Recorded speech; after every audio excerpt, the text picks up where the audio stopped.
To save the world, to protect the tomorrow, we have to control the population today.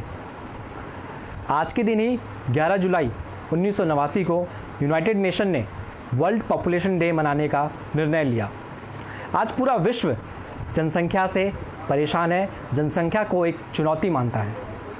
अगर हम बात करें कई वर्ष पहले की, तो सन 1800 में पूरे विश्व की जनसंख्या 100 करोड़ थी।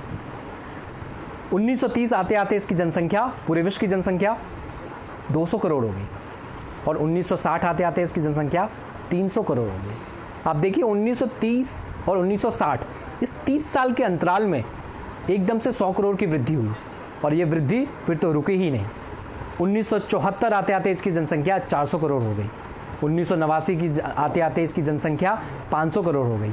1999 में इसकी जनसंख्या 600 करोड़ और 2011 के सेंसस में इसका जो हुआ उसमें 700 करोड़ के आसपास हुआ और मुझे लगता है 2021 के सेंसेक्स में ये करीबन 800 करोड़ के आसपास हो जाएगी। आज पूरे विश्व की जनसंख्या 800 करोड़ है।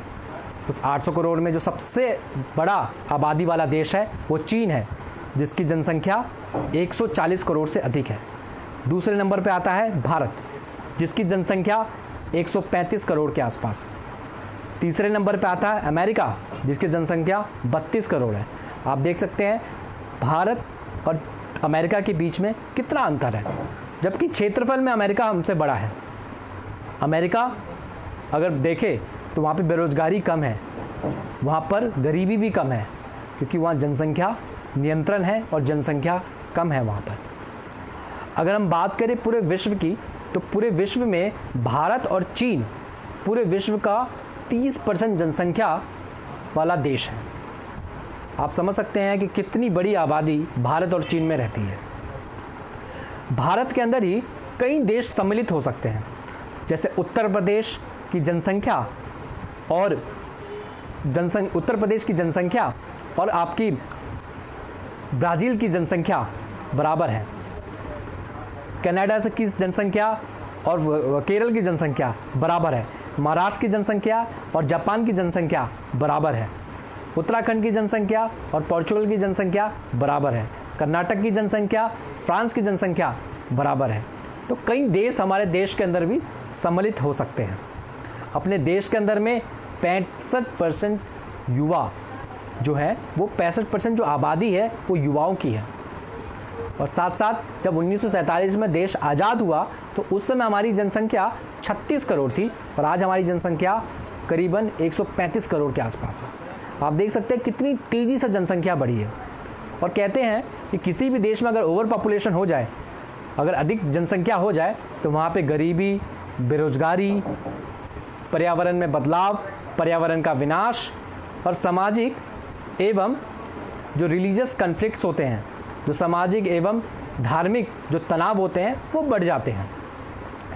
पूरे विश्व के अंदर में अगर देखें तो भारत अपने युवाओं के लिए ज़्यादा, क्योंकि 65% युवा भारत के अंदर में है, और साथ साथ संसाधन और फैसिलिटीज़ की कमी होने के कारण कई लोग इसका लाभ नहीं उठा पाते हैं। अगर हम बात करें पूरे विश्व में तो भारत और चीन सबसे बड़ा आबादी वाला देश है। इसलिए जिस देश के अंदर में जनसंख्या नियंत्रण हो और युवाओं में हुनर हो, तो हम उस अवसर को, हम उस चुनौती को अवसर में भी बदल सकते हैं। और कहते हैं कि जिस देश में जो देश अपने जनसंख्या को बोझ समझने लगे, तो वो जनसंख्या कभी भी, वो देश कभी भी सुपर पावर नहीं बन सकती। मतलब जिस देश ने ये समझ लिया कि उसकी जो जनसंख्या है वो उसके लिए बोझ है, तो देश कभी भी सुपर पावर नहीं बन सकती। इसलिए आप सभी से निवेदन है कि हम लोग, इसका एक ही उपाय है, इसका एक ही सॉल्यूशन है, लोगों को शिक्षित करना, लोगों को इसको लिए अवेयरनेस करना, जन जागरण करना। इसलिए मेरा एक जो अभियान रहता है और मेरी जो पॉलिसी रहती है, और लोगों की भी कईयों की पॉलिसी रहती है कि ईच वन टीच वन। अगर हम एक हैं तो कम से कम एक व्यक्ति को भी हम पढ़ाएं। अगर हम एक व्यक्ति को भी पढ़ाएंगे, उसको अवेयर करेंगे, तो वो इस चीज़ के बारे में जानेगा। तो आप सभी से निवेदन है कि कम से कम एक या दो, जो भी आपके आसपास लोग हो, उसको अवेयर करें, उसको शिक्षित करें, क्योंकि मुझे लगता है शिक्षा ही एकमात्र जनसंख्या नियंत्रण का एक उपाय है। जय, आप सभी से आप सभी को बहुत बहुत धन्यवाद। जय हिंद, जय भारत।